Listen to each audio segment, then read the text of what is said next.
Je, unahitaji taarifa kamili na uchambuzi wa ndani zaidi? Jiunge sasa katika grupu letu la WhatsApp kwa malipo nafuu kabisa. Utapata uchambuzi wa kila siku, mchana na jioni, update za dunia kwa haraka zaidi, fursa ya kumuuliza maswali Rahby papo hapo na kupata majibu ya haraka zaidi kutoka kwake. Usikose nafasi hii adhimu. Jiunge sasa na uwe mbele ya taarifa kuliko wengine. Tupigie kwa simu namba 0654467177 au tuandikie ujumbe ni unge na Rahby. Tutakuunga moja kwa moja. Waziri wa kigeni wa Marekani Marco Rubio kuhusu kile kinachokuja kutokea Iraq. Niliwaambia Marekani wanasema hawatokubali kwa watu wa Iraq kumchagua Nur al-Maliki kuwa waziri mkuu, licha ya kuwa kundi kubwa la wanasiasa ambao wameingia limekwisha kumpendekeza na yeye anaonekana na nafasi kubwa ya kuwa waziri mkuu kwa mara nyingine tena. Al-Maliki ambaye ni zao la Kimarekani ambalo halikwenda kutekeleza kile Marekani walikitaka wakati wa 2004 mpaka 2014, 2009 mpaka 2014 alikuwepo na akajiuzulu kwa hiyo nafasi kwa pressure ambayo ilitolewa na Marekani baada ya Marekani kutishia kuongeza mbinyo wa vikwazo zaidi kwa Iraq na kuzuia utendaji wa serikali ikawa inashindwa kufanya kazi. Kwa hiyo Marekani waliweka shinikizo sana kwa Nur al-Maliki aweze kuachia hiyo nafasi. Sasa wengi wa wabunge waliochaguliwa katika uchaguzi uliomalizika Iraq hivi karibuni, Marekani inataja listi ya zaidi ya wabunge 58 kuwa sio watu inaowakubali. Sasa hapo ndio unarudi kwenye kile ambacho nilikigusia pia mchana kiasi, kuwa Marekani hakubaliani na wanasiasa zaidi ya 58 wabunge waliochaguliwa kwenye bunge la Iraq kuwa hao hawataki, kwa sababu hao wabunge hawalindi maslahi ya Marekani ndani ya Iraq.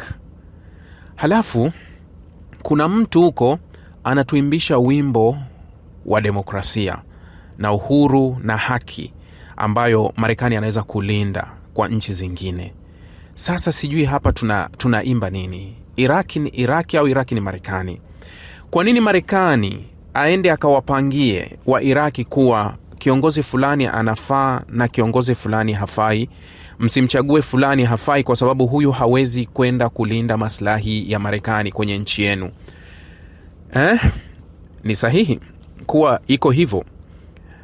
Kama ulimwengu wa pili ambao mara nyingi huwa nasema ulimwengu wa China, ulimwengu wa Urusi, ule ulimwengu wa pili wa mashariki, na wao wakachukua hii agenda ya kuwa na sisi tutaziingilia kati nchi ambazo tunataka zilinde maslahi yao na zichague viongozi ambao sisi tunawataka, na wasipofanya hivyo tutawawajibisha. Kwa nini Marekani anaitishia China kuhusu Taiwani, wakati China inalalamikia hicho Marekani anachokizungumza ndani ya Iraki? Kuwa China wanacholalamika, hata alivyoshinda huyu rais wa sasa wa Taiwani, China walikasirika sana kwa sababu huyu ni katika wale wanaozungumza sana kuhusu uhuru wa Taiwani. Sasa inaenda kuondoa kile kitu kinaitwa sera ya China moja. Wa China hiyo wanalalamikia sana. Lakini ukirudi Ukraine utagundua kuwa vurugu kubwa ya Urusi na Ukraine ni mabadiliko ya uongozi kuanzia mwaka 2014. Kina Poroshenko, kina Yanukovych, baada ya kuondoka ikaja zao la kina Zelensky, viongozi wa zao la magharibi. Urusi hakupendezwa na hicho kitu kwa sababu hata yeye waliokuwa wakilinda maslahi sio wale ambao wako hivi sasa wanalinda maslahi ya ulimwengu wa magharibi. Je, dunia ikikubali hiki ambacho kila nchi inaona inaweza kukifanya kwa nchi mnyonge ambayo inatamani kuona kila kitu chake kinaendelea kuwa sawa, yani unyonyaji uendelee kubaki, sasa nchi zote kubwa zenye uwezo wa kufanya hivyo zikaamua zifanye hivyo, hali itakuwaje? Ulimwengu utakuwa ni eneo la ustaarabu? Kama tunavyokemea China, kama tunavyokemea Urusi, ni lazima aambiwe Marekani kuwa hii sio sahihi. Hakuna ulimwengu wa ustaarabu unaweza ukaenda na njia hiyo. Mfano, juzi au hivi sasa Marekani anazungumza sana kuhusu Greenland. Sababu anasema ni kwa sababu ya usalama wangu Marekani, kwa sababu ya usalama wangu. Sawa. Taiwan ni sababu ya usalama wa China. China watayafanya ya Marekani, atasema na sisi kwa sababu ni usalama wetu. Hali kadhalika Urusi ameshayafanya kule kwa Ukraine, tunafanya kwa sababu ya usalama wetu. Nani atakuwa na, yani hebu ifikirie, hebu iwazie dunia ya namna hiyo, kwa sababu mkubwa na mkubwa na mkubwa na mkubwa, yani kuna mkubwa na mkubwa na mkubwa. Kwa hiyo tutafata kwa namba. Marekani ni mkubwa kwa wengine, atakwenda vile, lakini itafata vinchi vingine, majirani watakaa.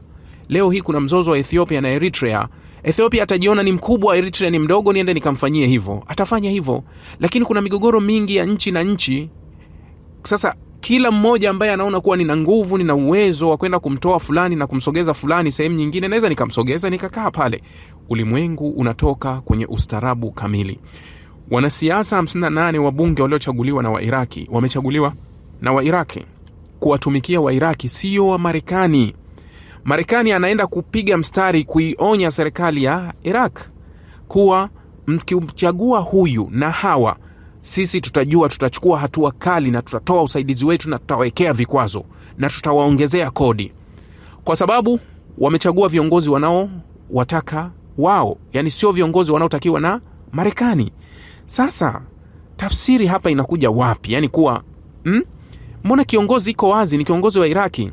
Unajua juzi hapa kwenye uchaguzi ule wa Marekani ulikuwa wa meya. Mnakumbuka nilichokuwa nikiwaambia, hata kwenye mdahalo wa kwanza kabisa uliofanyika kati ya wale wagombea wa meya wa New York, wakati wanaulizwa kuwa yule meya kuwa utakwenda Israeli, kila meya anajitetea kwa ajili ya Israeli. Yes, mimi nitakwenda Israeli. Israeli ni washirika wetu. Israeli, alipoulizwa mamdani akasema siwezi kwenda Israeli. Mimi ni meya wa New York. Nitafanya kazi hapa kurekebisha jiji na matatizo yaliyopo ya jiji hili. Nashughulikia na maisha ya watu wa New York, sio watu wa Tel Aviv. Sasa ikaanza malumbano makali ya bwana Trump na wenzake kuwa huyu ni mbaguzi, haipendi Israel. Nikaona comment nyingi za watu wa Marekani au wale New York wenyewe waliokuwa pale, wakawa wanajibu zile comment, wanasema kuwa huyu sio meya wa Tel Aviv, huyu ni meya wa New York. Ya Israeli yanamuhusu wapi? Yeye atabaki hapa kutufanyia kazi sisi, sio aende sio akafanyie kazi Israel. So iko hivyo kuwa Nur al-Maliki tayari kaisha pendekezwa na kundi la wengi kuwa huyu ndio anapaswa kuwa waziri mkuu ajaye. Kosa Nur al-Maliki anaungwa mkono na makundi ya wa Irani, au anaungwa mkono na wanasiasa wengi wanaounga mkono Irani. Sasa jana Donald Trump yeye kapiga mstari kwenye andiko la kwenye tangazo la nani la Marco Rubio. Trump kapiga mstari kusema yale kuwa kama Irani itafanya kosa kuamua kumchagua kiongozi mbaya, basi sisi tutachukua hatua. Hatua zipi? Watazuia fedha za Iraki ambazo kawaida wanazizuia. Yani fedha za Iraki zinazuiliwa, na hii ndio ilikuwa ni moja ya sababu ya ugomvi wa awamu ya kwanza ya Nur al-Maliki pamoja na Marekani. Al-Maliki alikuwa na hoji uhalali wa Marekani kushikilia fedha ya Iraki ambayo ndio ya uzaji mkubwa wa mafuta na kuipangia na kuwapangia wa Iraki kuwa hii fedha itakuja wakati gani, hii fedha tuwape wapi, mnataka nini tukanunue sisi. Yani pesa yako unaimiliki, lakini unataka 100,000, mtu anakuambia 100,000 ni kanunue nguo, nenda duka fulani mimi nitamlipa moja kwa moja. No, yani Iraki haina uhuru wa maamuzi ya fedha yao. Iraki haina uhuru kwa biashara zao.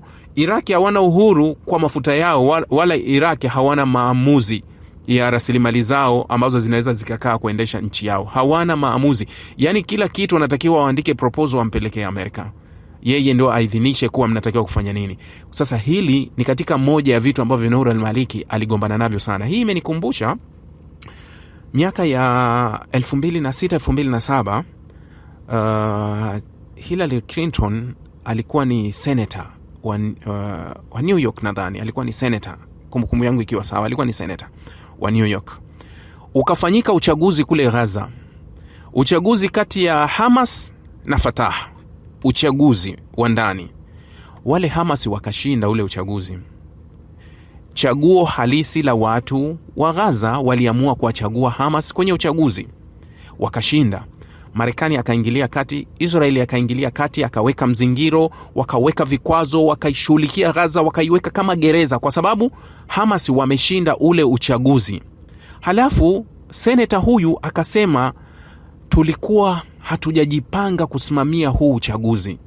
Yani tulikuwa hatujajipanga kwa ajili ya kusimamia uchaguzi. Tulitakiwa tuusimamie uchaguzi, tuchague sisi tuandae kiongozi ambaye ataongoza pale.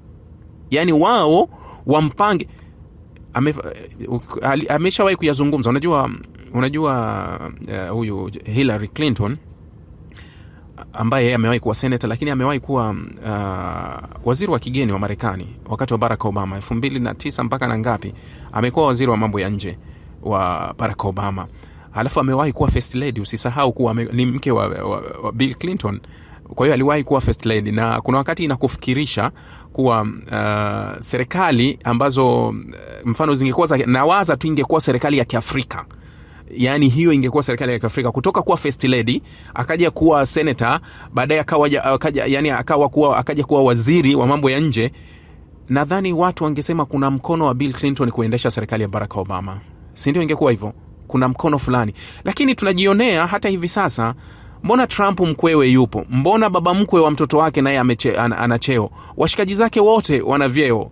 Yani serikali ya kishikaji ya Donald Trump, kwa nitamweka mtu ambaye na mtaka mimi, wacheza gofu wenzake wote ndio amewapa nafasi. Kwa ndio zilivyo serikali, yani ndio zinavyoendeshwa. Na nafikiria tu ingekuwa kwenye serikali fulani za Kiafrika au serikali fulani, maneno yangekuwa ni mengi zaidi. Sasa hawa wanasema senator au naweza kusema waziri wa mambo ya nje ambaye amewahi kupitia, Hillary Clinton, anazungumza kwa wazi kuwa tulifanya makosa kuto kuchagua kiongozi ambaye alipaswa kuiongoza Gaza.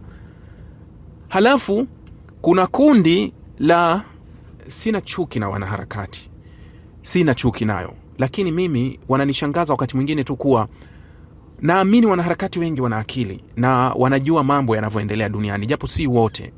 Kuna wakati huwa nawaona wengine maybe wamedandia katikati ya wenzao ambao wanaifanya hiyo harakati, au harakati inaweza kuwa imekupofusha, kuwa imeamua tu kukupofusha kwa sababu huenda mfereji wa mnyororo wa ile asali inavyotiririka, kama ukisema vingine ile asali haiwezi kutiririka. Labda inaweza kuwa vile, lakini mimi naamini wanaharakati, ukiwa mwanaharakati lazima ufuatilie ulimwengu unapokwenda. Yani lazima uyafuatilie mambo ya dunia yanavyokwenda. Yani lazima ufuatilie kila kitu kilivyo, halafu uwe mwanaharakati wa ukweli, kwa sababu wanaharakati unaenda sambamba na utetezi wa haki na sheria duniani. Yani lazima hivi vitu viendane. Huwezi kuwa mwanaharakati kwa sababu tunataka harakati za vurugu, unataka harakati tu za kile unachokiona wewe ni sahihi, unataka wanaharakati ambapo kwa wewe yani kile unachokitaka wewe watu wote wakifuati. No, ukiwa mwanaharakati lazima wanaharakati wako uendane sambamba na kutetea haki na sheria duniani zinavyokwenda. Kwa hiyo ushike sehemu zote ili wanaharakati wako uwe sahihi. Hilo mimi naliamini. Sasa kitu kimoja ambacho huwa napata mashaka na hiki kitu kinaitwa wanaharakati au wanaharakati wetu. Kitu ambacho napatwa nacho mashaka na ukakasi kuwa kama Marekani au ulimwengu wa magharibi unapoamua makusudi kuvunja sheria, na inaeleweka wazi kabisa kuwa huu sio utaratibu wa kiulimwengu, wanaharakati hawasemi, hawazungumzi wala hawatuambii kuwa hapa huyu kafanya hivi. Lakini wao huliona jicho kwa upande wa pili tu, ima wazishambulie nchi zao au nchi ambazo zinashambuliwa na wafadhili wao. Wao watazishambulia hata kama zile nchi zinayo haki ya kutetea kile ambacho wanakitetea. Ndio maana unaona kuwa Marekani na ulimwengu wa magharibi unaamua kutupangia, yani unaamua kuwapangia ulimwengu kuwa kiongozi fulani ndio mtamchagua na kiongozi fulani hataongoza, kwa sababu kiongozi hawezi kulinda maslahi yetu. Wao sio maslahi ya nchi zile ambazo wanazishutumu, yani kulinda maslahi yao. Na hao wanaharakati wao wanaamua kutetea zile nchi ambazo zinaporwa, wanaamua kutetea wale mabeberu ambao wanataka kuzikandamiza zile nchi. Sasa hapa maana ya wanaharakati inapotea.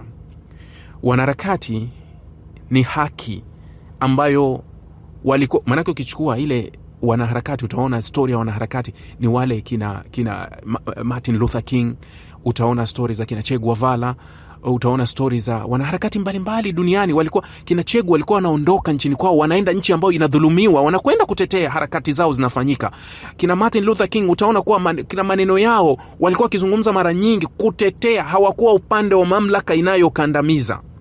Yani hawakuwa upande wa mamlaka zinazokandamiza nchi zingine. Walikuwa harakati zao wanazifanya kwa ajili ya utetezi wa haki na sheria za watu wengine kwenye ulimwengu mwingine ambako kwa sauti zimeminywa.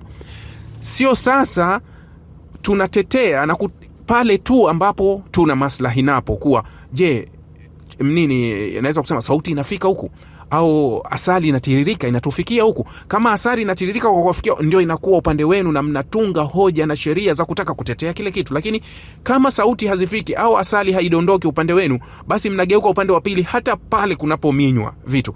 Hiyo sio sahihi kabisa, hiyo sio sahihi. Kuna taarifa moja ilivujishwa juzi, niliona nikataka kuizungumza, nikaiacha, na jana nikaifuatilia kwenye vyanzo vyangu viwili vitatu. Hii taarifa ilivujishwa kutoka kwenye website moja inaitwa Dropsite. Dropsite ilivujisha taarifa ya kuvuja kwa, unaweza kusema blueprint. Yani kuna taarifa maalum imevuja kutoka kwa Marekani kupitia hiyo Dropsite. Inataja mpango wa siri wa Marekani kwa Gaza. Mpango maalumu, yani kuna kile ambacho unakiona Board of Peace ya Donald Trump. Hiyo unaiona, unaikewa mezani. Lakini imevuja taarifa iliyo chini ya meza, chini ya hiyo Board of Peace. Mpango kamili sasa uliopo. Sio huu ambao mnaonyeshwa, au sio huu ambao unazungumzwa kwa Board of Peace itaundwa, sijui kutaundwa na jopo la Wapalestina wataongoza serikali, sijui kutakuwa na nani atajenga hiki, huyo atafanya hivi, atafanya na hivi. Sasa ile taarifa iliyovuja ni taarifa ambayo inaonyesha uwazi sasa behind the scene kilichofichwa nyuma ya Board of Peace katika uongozaji wa Gaza. Na niliwaambia juzi kuwa kwa jinsi muundo wa bodi ya amani hiyo ya Trump ilivyoundwa, yani muundo wake ulivyo, nilisema hivi, na nikachukua andiko la kiongozi wa upinzani kule Uingereza Jeremy Corbyn alivyoandika, akasema kuwa haikuwa bodi ya amani, ilikuwa ni bodi ya ukaliaji. Nikasema kwa muundo huu na jinsi Trump anavyojipa mamlaka na jinsi ambavyo kumekuwa na nguvu kubwa ya kuhakikisha tunaenda kuua kitu kinaitwa UN, maana yake kuwa hii bodi ikianza kufanya kazi kwa jinsi ilivyoundwa, ni kuwa ni rasmi Gaza itakuwa imechukuliwa rasmi, kwa sababu bodi nzima inaundwa na Wazayuni wote wana maamuzi. Yani nikasema kuwa Gaza inachukuliwa rasmi, inakabidhiwa kwa Israeli bila vurugu. Yani inachukuliwa rasmi, inakabidhiwa. Sasa ile taarifa imeovuja ni taarifa sasa inatoa mpango kamili uliofichwa nyuma ya kile ambacho kimewekwa mbele, na kinaonekana kuwa hii ni bodi ya amani ambayo itakuja. Unajua, mambo mengi huwa ninapenda kuambia kuwa hayaji kwa bahati mbaya. Vitu vingi vinakuja kikawaida. Na rafiki yangu mmoja, yeye anaishi Pemba kule, mmoja wafanya biashara pale Chake, simtaji, lakini ni rafiki yangu sana. Mara kadhaa huwa tunakutana, tunazungumza. Nilikutana naye hivi karibuni, akawa ananiambia, we Rahbi, umenisaidia kwa ajili ya biashara zangu, nifanye kazi na ninafanya biashara zangu zinaendelea vizuri kweli kwa sababu ya kukufuatilia wewe. Nikamwambia, mimi mbona sitoe ushauri wa kibiashara? Ananiambia, we hujui tu kama unatoa ushauri au hutoi, lakini mimi nikisikiliza maneno yako mengi huwa ninakwenda mbele zaidi ya kile unachokisema. Inawezekana wewe unaongea tu, lakini sisi wengine tunayafanyia kazi unayoyaongea kwa kiwango kikubwa. Umenisaidia kusimamisha biashara zangu.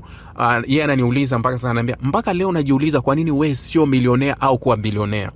Kwa sababu vitu vingi unavyovielewesha, uwekezaji, biashara, target, zinavyofanyika kwa mtu mwingine akiwa anachukua tu hivi vitu akavifanyia kazi, vinampa hatua kubwa sana kwa kukufuatilia wewe. Nikasema inawezekana, sijui, kila mtu na uwezo wake wa kung'amua baadhi ya vitu. Kwa hiyo akawa ananipasha, ananiambia kuwa wewe huwezi kujua kiasi gani unanisaidia katika biashara zangu, au umenifumbua kiasi gani kwenye biashara zangu, au umenisaidia kiasi kwenye biashara zangu. Kitu pekee ambacho naweza nikakubali, nikasema kuwa mara kadhaa nimepokea simu kutoka kwa watu mbalimbali, hasa vijana ambao wako vyuo. Hizi imefika mara 3 au mara 4, inaweza kwa kama kumbukumbu yangu iko sawa. Vijana kunishukuru. Nimewahi kuwa na wanafunzi ambao nilikuwa nikiwafundisha masuala ya diplomasia na masuala mengine wakisoma baadhi ya vyuo. Siwezi kuvitaja vyuo. Na nashukuru karibu wengi ambao walikuja, walifaulu. Na it's okay kwa sababu nilikuwa nikiwapa vitu vingi. Wakafaulu vyuo walivyokuwa wanasoma, vingine vyuo vya diplomasia, wengine wamefanya vizuri kwenye masomo yao. Sasa kuna wale ambao mimi siwajui sura wala macho, hatujawahi kukutana, lakini ni wamenipigia simu mara kadhaa kuna mmoja aliwahi kunipigia akaniambia, nashukuru sana kwa masomo yako, yamesababisha ni faulu, nimesoma. Nikamwambia sikufahamu wala sijawahi kukutana na wewe.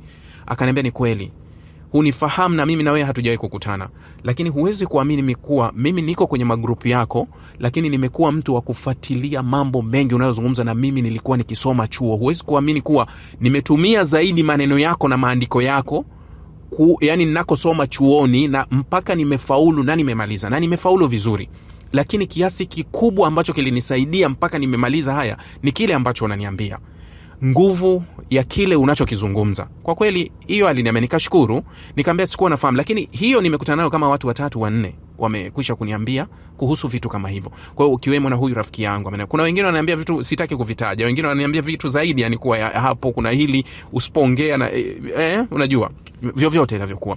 Lakini nakusudia kusema kuwa kilichotokea kwenye urekebishaji wa ile inaitwa Board of Peace kwenda kuiminya Umoja wa Mataifa. Unapoiminya Umoja wa Mataifa, maana yake kuwa hutowajibi. Yani Trump anachokifanya kwenye Umoja wa Mataifa ni kwenda kung'oa meno. Yani tunaenda kung'oa meno.